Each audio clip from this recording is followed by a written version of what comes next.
Hi guys, this is SJ Hartshorn and welcome to another podcast. Now I am so excited to get my guest on today, Jacci Jones. We go back quite a few years. Jacci Jones is a psychotherapist and she has got an amazing story of resilience and transformation.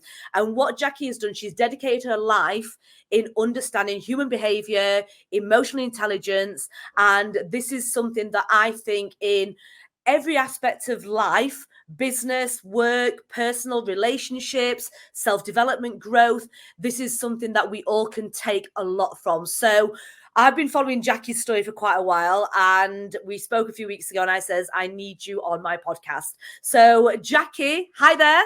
Hi, thanks for having me. Yay, I'm so excited. You sound very intelligent, I must say. You what, sorry? You made me sound very intelligent. Well, I was actually going to say, I bet you can intro yourself better than I can, because I'm not. No, probably not as intelligent as what that was. No? Okay, well, I'll do your intro then for all your future endeavours. Okay, so yeah, I'm a transactional analysis psychotherapist, which is easier to do than what it is to say. It just means that I'm trained in how to analyse transactions with people. That's basically what transactional analysis is.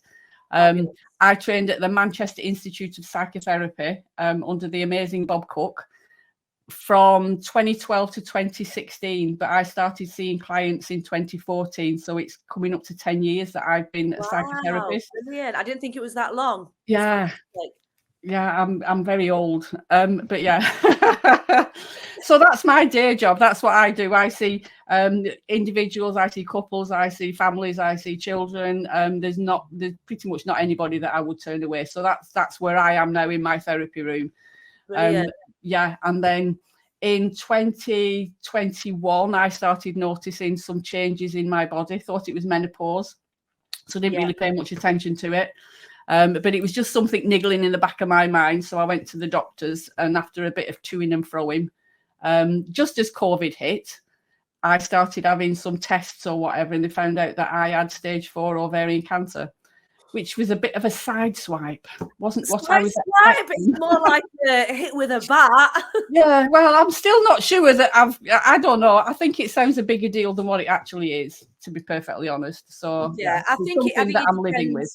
I think you don't know until it happens to you. Absolutely. I really don't think you know. And, it's okay for me to stand there and say, oh, well, if it happened to me, I'd take this approach and that approach. I do think mindset is a powerful thing. I really, really do. And I think a lot of people that, are able to see the light, the positives, and actually work on changing themselves, because I know we'll talk about this, the things you've done to your lifestyle would have made a massive impact. But there's a lot of people that think, why me, sign myself off. And I always think that, that is a huge separations out there, but you don't know which person you're going to be. But hopefully this kind of like podcast today is going to give people a lot of kind of empowerment, self-confidence, that kind of thing, that they can think that when they come across life hurdles, not as dramatic as that, but just small life hurdles, how can we handle it? How can we take a outside approach and looking in and, move forward? Yeah, I think a life hurdle is a life hurdle. I don't know whether, whether they're big or small. It's how we interpret them. Something that seems, big to me might seem quite small to somebody else. So I think it's all relational. Let's put it that way. But I run a private membership similar to what you do for people. And I think there's probably 4, if not 5 ladies in there that suffer really badly from health anxiety. So when I was diagnosed, I thought, wow, this is going to be really triggering for them. Because we meet up online once a week, and they were seeing the changes in me from, where I was to losing my hair to going through chemo and everything. And the one thing that I took from that was that they're not frightened of cancer anymore, because they've seen me and my journey. And I think it's the fear of the unknown for a lot of people that's scary. Yeah. But yeah, it wasn't that bad, to be perfectly honest. I feel like a bit of a fraud sometimes when I say I've got stage 4 ovarian cancer. Yeah. Wow. But what changes did you make? Obviously, we're going to go into kind of the topic of today about our, self-compassion, over-criticism, how we talk to ourselves and limiting beliefs and all that we're going to cover. But tell me about the changes that you made, because you made quite, you've always been a healthy person, but you've made quite a lot of no.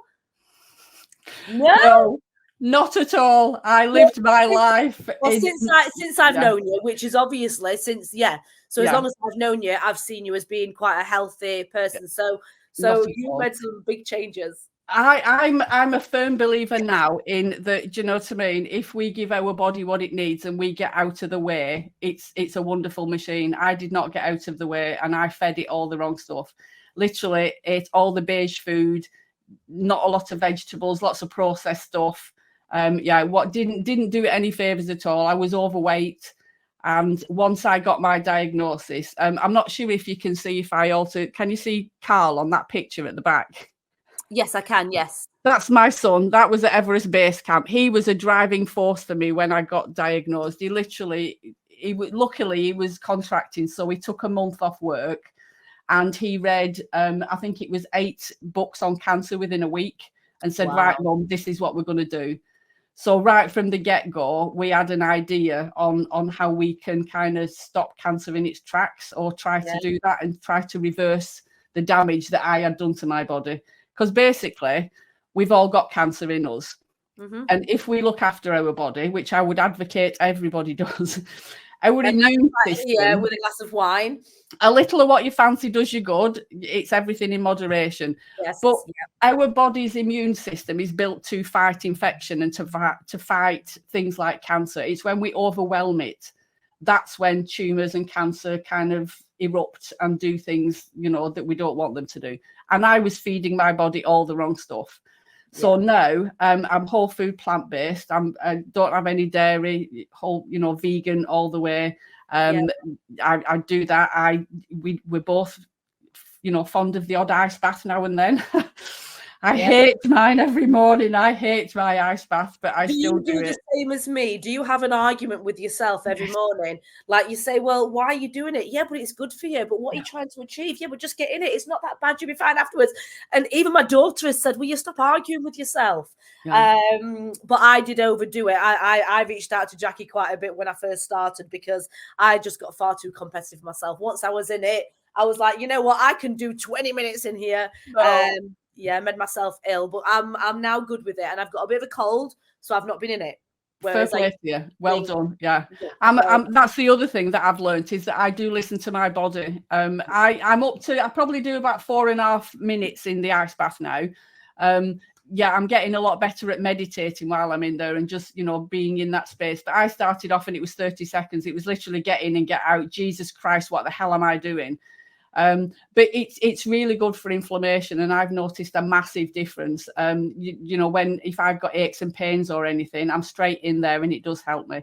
Yeah. So I've lost probably almost 20 kilos since just before my diagnosis to where I am now, and it's not the cancer or the chemo that's done that. It's me changing my lifestyle. I'm out in nature a lot. I go for a walk every day. It's a full-time job having cancer, put it that way. Yeah, wow. Yeah, supplements, I take off-label drugs. Do you find that obviously what you studied, was it 10 years ago, you said, when you started doing psychotherapy? Yeah. You found that you've done all the studying, but have you found going through this has actually made it better? Is that the right word? I think so. Yeah. One of the things that I've learned a lot along the way is, that we've all got a life script.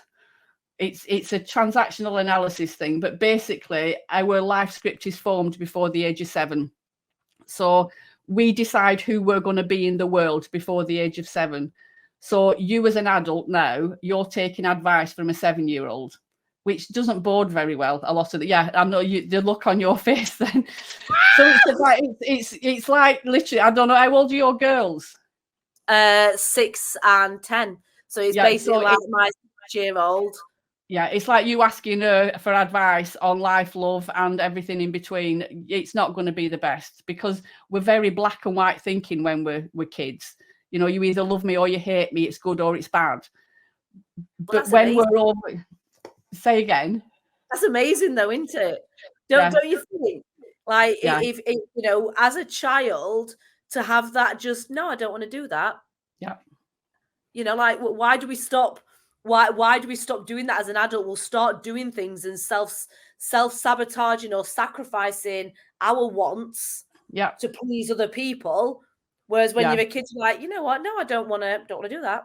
Absolutely. So yeah, 100%. And it's about, you know, when we get to a certain, there's something called ages and stages as well that we go through. And it's the age between 6 and 12 is when there's a massive shift in us psychologically, because then we start to compare ourselves to other people. We start to adapt our behaviour and all this sort of stuff. So that's when particularly little girls will, you know, want to dress the same as the best friend. They want the same coat or the same bag at school and all this sort of stuff, because we want to belong to something.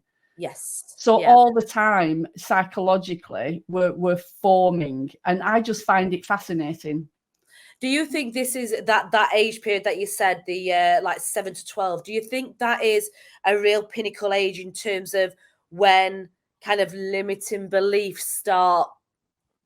This is what I kind of, obviously I have done some life coaching. I did that just to support my beauty business coaching. That's what I did, because I felt that a lot of people that I was coaching, when I was very much like, do this, I felt a lot of people, there was a lot of personal barriers which were stopping them move forward. So I wanted to understand these limiting beliefs, understand, you know, life's challenges a little bit more so I can coach them that way.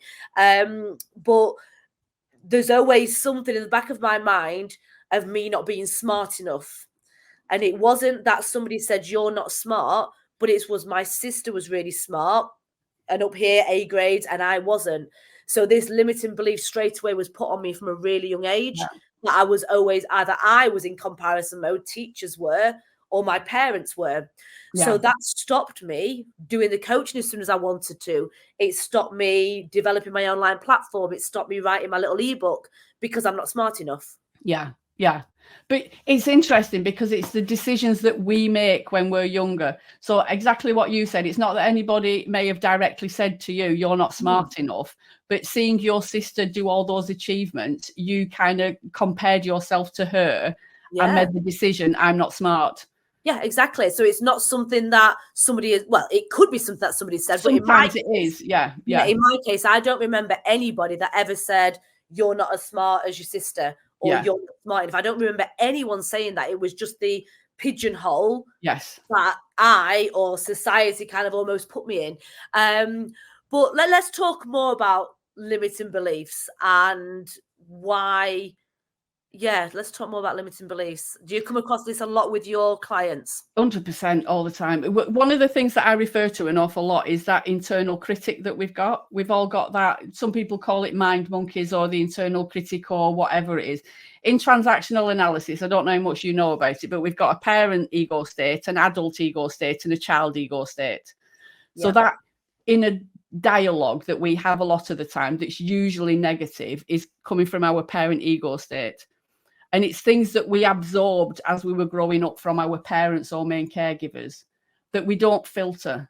So a lot of my limiting beliefs aren't actually mine. They belong to somebody else that I just picked up along the way.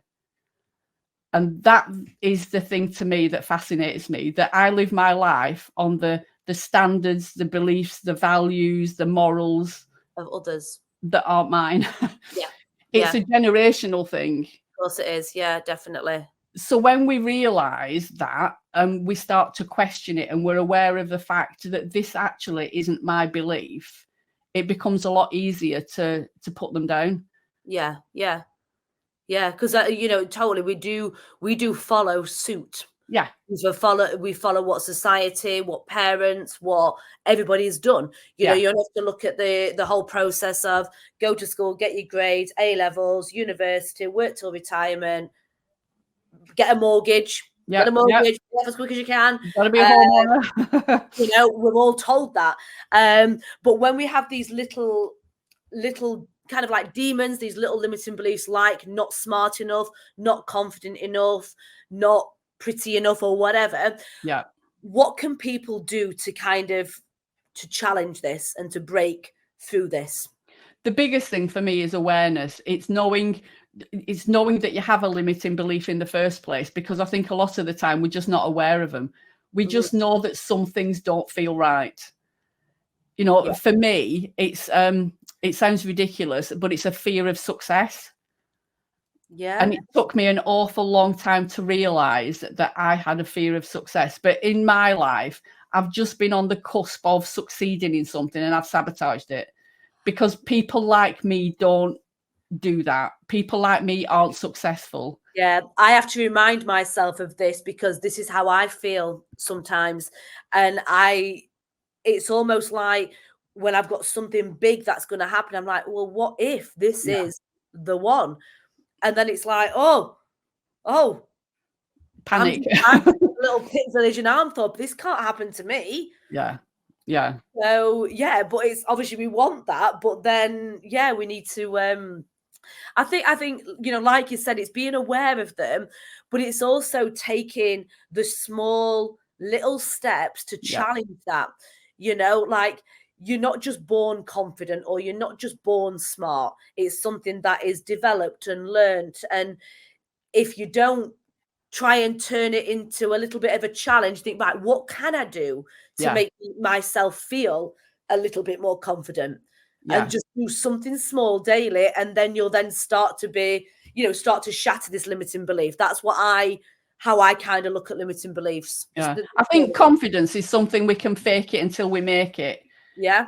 Confidence, we can learn things. We can, do you know what I mean? We can model ourselves on other people and learn how they do things.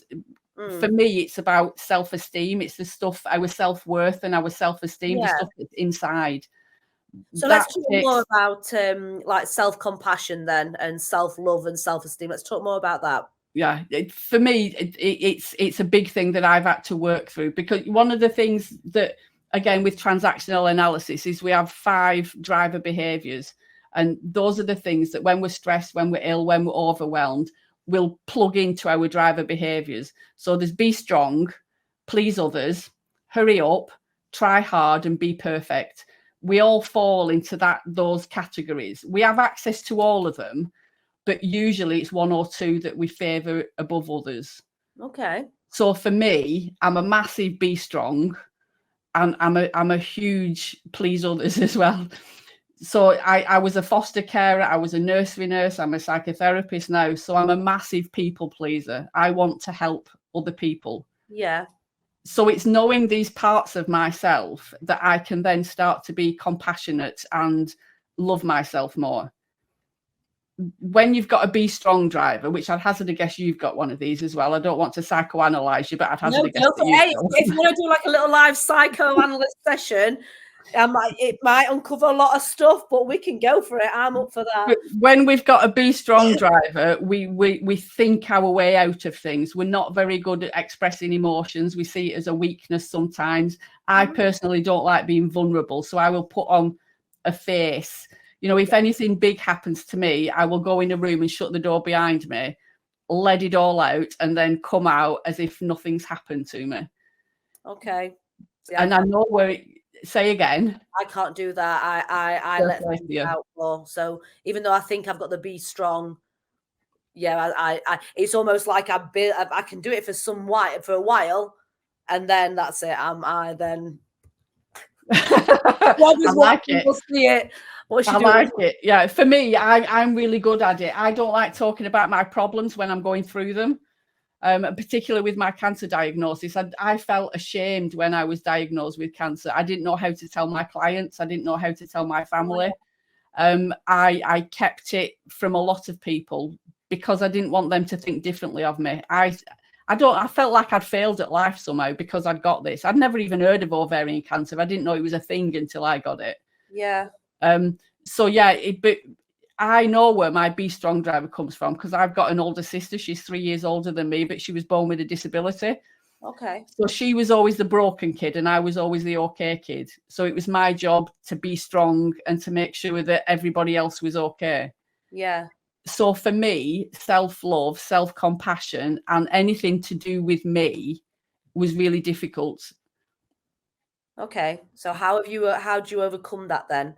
If somebody that's listening to this now feels that they're in that same category, how can you overcome it, or is it something just about being aware of it? again, it's awareness, and it's a slow process, but it took me an awful long time. And it was when I was training to be a psychotherapist, it takes 4 years to train to be a psychotherapist. And Wow. I had to be in personal therapy for 4 years, because in this country, to be a psychotherapist, you've got to be in personal therapy. So I learned an awful lot about myself. So it's about learning to be compassionate with the younger part of myself, the one that was hurt, the one that didn't get the attention that she needed. So self-love and everything comes from a place of, I need to be 100% in order to give other people the best of me. Yes. That was the only way I could do it, because So otherwise it felt first before you fill others. Absolutely. And that there's a reason why they tell you on a plane to put your own mask on before you help anybody else. Same thing. Because we have to be 100% in order to help other people. That made sense to me, because otherwise it felt selfish. Yeah. For me to prioritize myself, for me to be compassionate to myself, was selfish. So what about somebody that is trying to, obviously I'm going to kind of relate this in terms of business, because it's obviously most people that are watching are at the stage of developing and the business. There's people out there that are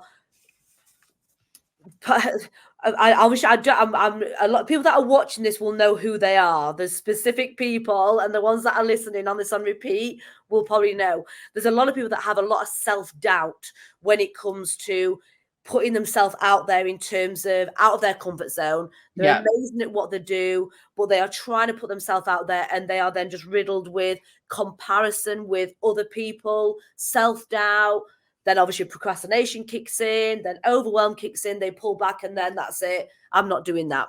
So how would you, is there any tips that you can give people that are at this stage where they know they need to be pushing forward, they want to do it for them, for their future, but they are riddled with this, I'm not good enough, I'm not worth this, and then they end up pulling back? Have you got any tips for them? Well, there's a couple of things. The whole procrastinating and self-sabotage and everything else is a protective mechanism. We're trying to protect ourselves from the unknown, because we don't know how to be successful.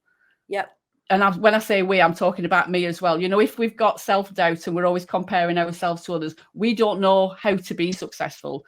So it's a massive step to go from where I am now to being successful.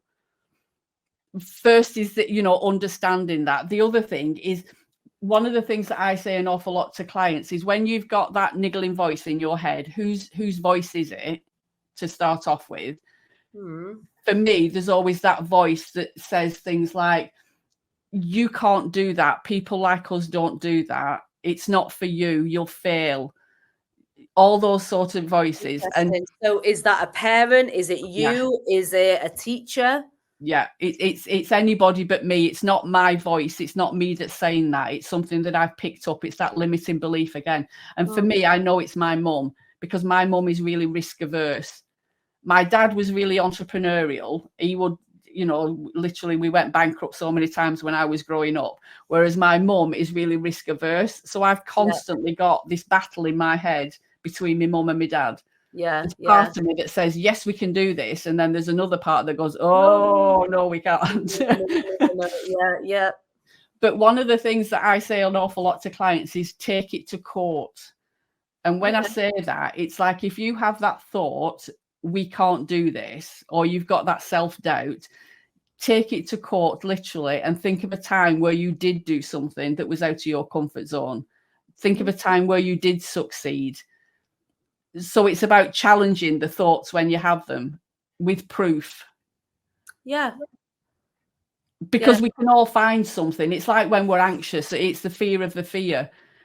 Do you know what I mean? But we've all survived 100% of the worst days of our life. Oh, yeah. Definitely. If you look back and think about the times when you have broke through a huge challenge, when you didn't expect to break through it, we've all got that we can compare to. Yeah. And the other thing is that as human beings, we're negatively biased. The times where we have succeeded, the times when we have achieved, we forget them. It's the times that we haven't that we hang on to. I know. And I say this so much, and I don't do it enough, but I now do it every year, but I'm trying to do it a lot more often, even on like a monthly basis or weekly basis. Write down what I've done. Yeah. Actually write down what I've achieved this week, because you only focus on what you haven't achieved. So I've tried to get in to do a big talk with a company this week, and I've been rejected. And that's all I've been thinking about. I'm like, the bastards. Why have they rejected me? Right, I agree. They are bastards. Yeah, exactly. But then I'm forgetting that next week I've got a really huge talk, a massive talk, you know? But I'm like, no, why have they rejected me? And then I start thinking I'm not good enough. Why, you know? So, but then there's the moments you're right, you have to sit down and say, right, what have I done good this month? Yeah. Like, what have I achieved in life that's good? Because there'll be more good than bad. Absolutely. But it goes against the grain, because again, it's kind of, you know, you're blowing your own trumpet or all this sort of stuff. We're taught, whether it's a British thing or not, but we're taught to play down our achievements and our accomplishments. No, bloody embrace them. Yeah. You know, if you've done it, then stick it on your bloody CV and acknowledge the fact that you have achieved something. But that goes back to caveman times. That's literally in our DNA, that we notice the bad stuff for our survival, you know, but we don't need to do that anymore. No. I don't know who it was with. I had a talk with somebody. It was my podcast. It was donkeys ago. And it was more about people that struggle to actually express the good things that they've done or sell themselves well. Yeah. These guys are just be arrogant. Because even if somebody who's not an arrogant person tries to be arrogant, it still won't come across arrogant. It'll just come across as you selling the good parts of you. But to yourself, you'll feel arrogant as hell by saying, I'm an award-winning beauty business coach and I've That would come across arrogant, but it wouldn't be arrogant. So when he said that, I thought, you know what? Yeah, so we should gloat more about, you know, what we've done good. Yeah, there's another thing as well that there's a chap called Michael Neal who I follow. I do an awful lot of his stuff, and he did a course that I did probably about 6 or 7 years ago called Creating the Impossible. And his idea was we aim for something that's way out of our, you know, atmosphere. So you're trying to create the impossible. So say, for example, I say, right, this year I am going to make £5 million this year. It's not going to happen. It's impossible. What do I need to do in order to create £5 million? So you start to think creatively and outside the box. And doing that means that to achieve £5,000 in a month becomes achievable. So it's kind of like aim big, because you will better yourself. If you're aiming to be, you know, the top of your business, you're going to come somewhere between where you are now and that. And there, yeah. But I think it's all like you would believe quite a lot in manifestation and saying things in present tense. Yeah. You know, and that is something that I say to, you know, people that I coach all the time. I've got my vision statement there, which is all in present tense. I am this, I have this. That is what I do all the time. And what we say to ourselves daily, good or bad, we believe it. So if we're saying more of the good things, that I am a multi-million-pound entrepreneur and I have this. Absolutely. And we're saying that more than saying I'm not confident enough, I'm not smart enough. Yeah. Our mind is then going to manifest on that good. Yeah. But it's a work in progress. Do you know what I mean? I can talk all this talk, but just like everybody else, do you know what I mean? For me, it's all about where our state of mind is on that day. I was just going to say, you can be smashing it 3-4 days in a row, and then something will happen which is out of your control, and you are then, I totally agree with that. So this is also another thing that kind of comes up a lot, like things that we can't control. I read something and I shared it on TikTok the other week, actually. I'm not sure whether you would have seen it. And it was about when people get so overwhelmed or end up being in a bad headspace based on things that are happening at that moment, whether it be friends, family, life, work, business. And the simple quote this guy said is, write them all down on a piece of paper. Every single thing that's in your head, write it on a piece of paper, and then cross out what is not within your control. Yeah. And just by going through that simple task of, you know, whatever it may be, if it's crossed out because, I don't know, somebody's been a twat to you or whatever, you know, something that wasn't you, cross it out. If it's crossed out, I can't worry about it. I can't let it dictate how I'm feeling. Yeah. And I know obviously it's easier said than done, but actually having that piece of paper and all your thoughts down and just physically crossing one out, you know, it does something to your mind, and for you to enable you to think, you know what, I can't think about that. There's nothing I can do about that. Yeah. I think the scary thing is, and I don't want to give anybody anxiety who's listening to this, if anybody does suffer from anxiety, is we cannot control anything. The only thing we can control is our response or reaction to an event, a person, a place, or a thing. That's it. Yeah. So everything else is out of our control. And a lot of the stress, overwhelm, and anxiety comes from us trying to control the uncontrollable. Yes. Because we like to know what's going to happen. You know, if it's unknown, unpredictable, or whatever, it freaks us out. Yeah, yeah. So if we come to terms with the fact that actually everything's out of my control, we don't need to worry about it anymore. It's about having trust in ourselves that whatever happens, we will be okay. Yes. It's like COVID. None of us, we can plan for everything. None of us saw COVID coming. No. Do you know what I mean? Of all the things that we tried to plan for, that was not one of them. Me with ovarian cancer, I didn't see that one coming. Yeah. Do you know what I mean? So it's about living the life the way that we want to, without the fear of what potentially could happen. Yeah. Because 99.9% of our fears never happen. I was just going to say that. Yeah. What we fear the most will never happen. Never happen. No. And like you said, it's about how we can't control everything, or a lot of things we can't control at all. But it's how we respond to those things. So how we respond to as the good and the bad, you know, everything is how you actually respond in that moment to them parts. But there is lots of things that happen that are, I know you said nothing's in our control, which I agree with to some level. But no, it's your response. I do get it is your response. But if you're getting overwhelmed and you're getting upset or you're feeling anxious because, you know, like when people are watching this now, if they're developing their coaching, I do a lot of clients that are kind of trying to push their permanent makeup business. And a lot of people are scared of putting themselves out there because of what other people might think. Other people's opinion of us is none of our bloody business. Let them think it. I know. And I say this all the time, and I say, right, okay, so wait a minute. You're not going to do something because of what somebody thinks. Not even what they're going to do. Not what they're going to do. They're not going to get in a car and come down and beat the crap out of you. You're not going to take action in a part of your life because of what somebody thinks. Yeah. And most of the time, not only that, what you think they think. Yeah. So it goes even deeper. Yeah. Because we don't know what people are thinking. It's what we think they're thinking. Exactly. So it's even worse. Yeah. And half the time, these people are probably not even, like you say, they don't even think that. It's what they're busy thinking their own shit. They're probably thinking what other people are thinking about them. They're probably thinking, what do you think to me thinking of? They're probably thinking absolutely. It's like a matrix when you think about it. It's ridiculous. Yeah. And it's crazy. And it's. But the thing is, I'm very much the type of person that I would risk doing anything because I don't ever want to regret what if. I'm not a what ifer. You know, I've never ever got to a stage of, oh, what if I would have done that? What would have happened? You know, I'm like, you know what? I'll risk it. And I've had a lot of businesses that have not succeeded, and I've done a lot of things in the past that have gone wrong.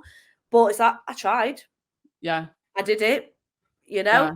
And I admire you for that, because I am a massive what ifer. Do you know what I mean? But I think one of the things that cancer has taught me is that, what the hell? Do you know what I mean? What's the worst that can happen? Yeah. And, you know, the other thing, if there is anybody listening that any of this is resonating with, is that our thoughts create our feelings 100% of the time.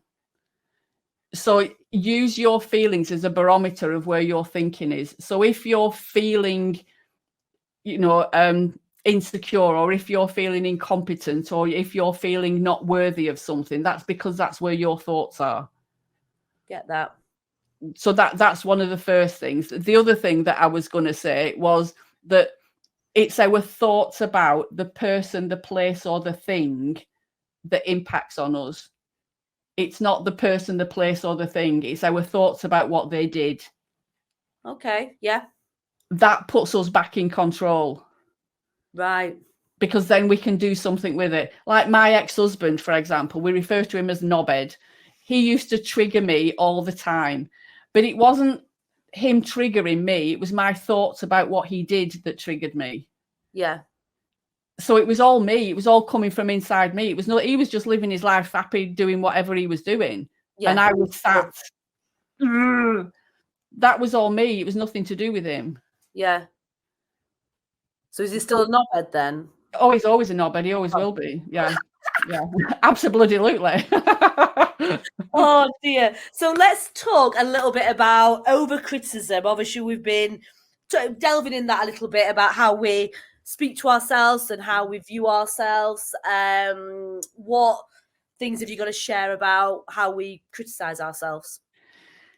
One of the things, again, with transactional analysis, when I was talking about the parent, the adult, and the child, is that the criticism will always come from our parent ego state. And what happens is we criticize, and then our younger self picks up on it. Because if we're in our adult, that's very much here and now. That's in the present moment. It's information in, information out. Yeah. So we wouldn't be in our adult ego state when we're doing self-criticism. We're usually in a much younger place. Okay. So it's like our critical parent is having a conversation with our child, and then our child has got two options. They're either rebellious, as in they'll do that, put the fingers up and say, fuck you, I'm doing it anyway, which I would imagine is what you do. When you were saying about, do you know what I mean? I'm not a what ifer, I take action. So Yeah. you're in your rebellious child a lot of the time, I would imagine. You tell me I can't do it and I'm going to bloody prove you wrong, which is brilliant. Yeah. But somebody else might be in their adaptive child where they literally shut down and they won't take any risks and they won't do anything. So that criticism, they'll take it to heart, and it's kind of paralyzing for them. Yeah. Well, the thing is, either one is not good or bad, though, right? Yeah, no. And again, it depends where we are in that moment. If our state of mind is not in a good place, we're going to be in our child ego state an awful lot, and we're going to take everything to heart. It's going to go in, and it's going to go in deep. Yeah. But it can change moment to moment. Yeah, but it's about understanding it. Like you keep saying, it's about being aware of it. If you're aware of the state that you're in, absolutely, and what your response would normally be, yeah, then you can think, right, okay, is this the right move? Yeah. And when I think of it as like an escalator or a lift, it's constantly moving up and down. Our state of mind is just constantly moving. But when we're at the bottom of the escalator, all we can see is this. So we're overwhelmed. Everything's bad. Nothing's good. I'm never going to achieve anything. It's literally all doom and gloom. But as it shifts and we go up, we can see things a lot clearer, and we can make sense of it. Like, it's not that bad. I'm just having a bad day. Or they didn't mean that. Maybe they were having a bad day and it was nothing personal. They didn't mean to hurt me. Yeah. But it's constantly shifting. Yeah. And it's that understanding for me makes everything seem a little bit less. Yeah. Overwhelming. See, I say that a lot. You know, there's so many people that one little bad thing will then govern the whole day. Yeah. You know, and it's something that it's so hard not to, but if you know that one bad thing could govern your whole day, then you'll then start looking for the good things that have happened. Yeah. So, you know, like me the other day, didn't get that meeting. However, I had a good day with other things that I got. I took my kids out for tea, went to the park with them, had so much fun with them. They went the best night ever, watched a movie, got another client for another treatment. So I had all those good things, but that one thing, because I wanted it a lot, you know, and normally that's the one thing that you need to happen or you want it so much. Yeah. But you can't let one bad thing, you know, one morning of road rage, you know, one morning of somebody cutting you up in the morning. That's it. My day's crap. That's it. I hate today. You know, and a lot of people do that. A lot of people just can't step out of that. Okay, well, maybe that guy cut me up because he's rushing to take his wife to the hospital to have a baby. Absolutely. Yeah. You actually then just jump into their shoes at that moment in time. Yeah. They may have done what they did because of something quite major. Yeah. And then your little bad day, your little bad moment is nothing then. Yeah. And that's all it is. Often it's a bad moment. And until we give it energy, until we put meaning on that feeling or that thing, then it suddenly becomes bigger. It's us that makes it into something. Because, our thoughts are neutral. All our thoughts are neutral until we give them energy. So saying something like, I'm hungry is exactly the same as saying you've had an affair, until we give one of them energy. Okay. And then it becomes a thing, and then it becomes bigger, and we make up a story about it. And how could they do that to me? That was really bad. That hurt me. But a thought it's neutral. Neutral, it's just a thought. And, if we look at things from different situations, it's like, I love dogs. I think dogs are absolutely amazing, but I've got a friend that doesn't like dogs. So when we're going for a walk in the park and she sees a dog, she's going to have a completely different reaction to that dog than what I have. So it's nothing to do with the dog. It's her thoughts and my thoughts. Exactly. So when you say it like that, it's as simple as that when it comes to any life challenges, life hurdles, business moves, lifestyle choices. It's as simple as that. Yeah. It's our experience and our thoughts about the thing that create everything. Yeah. Yeah. And it goes right back to that, that inner dialogue and that critical thinking and the comparisons and everything. Because I'm going to think completely differently to you about certain situations. Yeah. I've seen you at fairs where you've got all your, your makeup set out and everything, and you're a fantastic salesperson. Yeah. That, to me, I can't sell anything. I am shite at selling. Literally. Get me in a room with somebody one-to-one and I can do my stuff, but I'm a therapist, not a salesperson. Yeah. It's different, isn't it? It's amazing. Well, your mindset is obviously completely different to what mine is. That's the only difference between me and you, is I have a hell of a lot of limiting beliefs around that. Yeah. Yeah. Jackie, you've got so much amazing stuff to share. Oh, thank you. I think we could delve deep for hours. I'm here all the time. I'm going to see you next week as well. I know. Yeah. I need you to record me a lot, not because I'm vain. Yeah, you are, and it's fine. Yeah, absolutely. I need lots of footage. I'll take you the camera as well.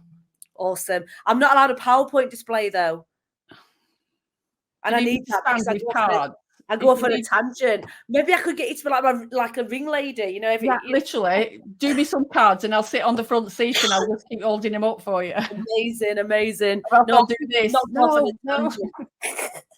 You'll be bloody amazing. I can't wait. That'll be good. So, Jackie, any final top tips? I know obviously it's very difficult to kind of put all this into some juicy nuggets. But any, like I said, most people that are watching this are trying to break free from what the industry has taught them to do. So basically, we're taught just to kind of stay under the radar, time for money exchange, not kind of use our skills and knowledge to break free and build more profitable, scalable businesses. Okay. So that is where I am when I coach people. So any kind of top tips that for these people that have got this self-doubt, the overwhelm, the uncertainties, anything that you can help them with? I think one of the things I would say first is just start to be aware of your thoughts. That's the first thing. Even if you're writing them down, I've even got clients before now to do a tally over how many negative thoughts they're having during the day, how many positive and how many negative, and start to bring things into your awareness, because 99.9% of the stuff we do, we're not even aware that we're doing it. So we're not aware that we're self-sabotaging. Have a plan. We've got our comfort zone and our panic zone, but there's a thing called a stretch zone in the middle. Yeah. So we can push our comfort zone a little bit without it freaking us out. So that's one thing I would say, is take things in small steps. Don't overwhelm yourself. Yeah, definitely. And get support from like-minded people. Yeah, exactly. Like these support groups. Absolutely. Look at your friends and your family. Are they the same thoughts as you? Are they toxic people that you've got in your life that are kind of holding you back? Just take your glasses off and just be more aware of what's going on. Yeah. Trying to hold that. Oh, bless your heart. Just trying to hold it in. Oh, it's so niggly. Well, Jacci, thank you so much for joining me, and I will see you next week. Yeah. Thank you guys for watching. And if you are a regular listener to the podcast, then thank you so much. And if this is the first time you've been watching, then don't forget to go back to the beginning. I've got some amazing guest speakers like Jacci sharing their top tips on their field. But Jacci, it's been an absolute pleasure to interview you today. Thanks for having me. Thank you, girl. Bye for now. Bye.